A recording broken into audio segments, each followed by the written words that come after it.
Miha, Aweshkaneha, Netwanyane, Mercedes Dorame. My name is Mercedes Dorame. My ancestors come from Tongva, which is what we now know as Los Angeles.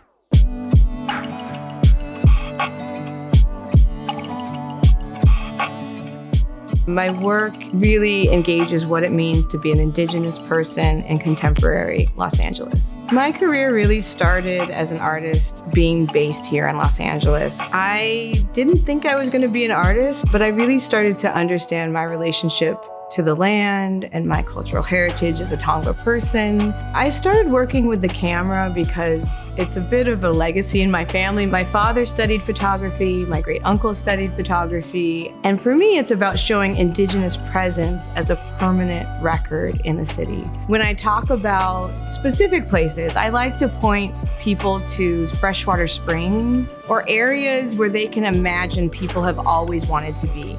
We still have a lot of the Tongva references that are visible in our street names. So when I think of Cahuenga now and what we think about Hollywood and this very populated place, I like to think back of Cahuenga referencing Cahuewesh, the Tongva word for fox, and the life and the population of foxes that might have existed in that place at one time.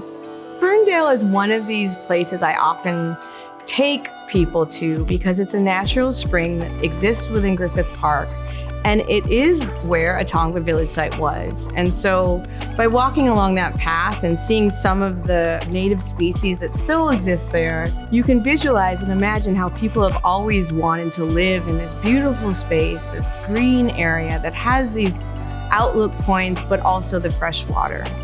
When I think about my perfect day in Los Angeles, it probably culminates in being in the ocean. I think floating in the ocean in our beaches is the most perfect place to be. I like to think about time as more cyclical, not linear. And so when I look at a space, when I am in a space, especially in the land around Los Angeles or in Malibu where I've worked, I like to imagine who the people were before and how I can have my own interactions in those spaces. So a lot of my work has talked about access to land. I'm often operating and making images or working in spaces that are not sovereign territory. We are not federally recognized, and so we haven't been granted land by the federal government. I also want people to understand that we are part of the future, that there's responsibility to the land, reciprocity with ecologies that my ancestors practiced for thousands of years. And we need to learn from that in this moment, that these are the ideas that can help us move forward in a way that's more sustainable.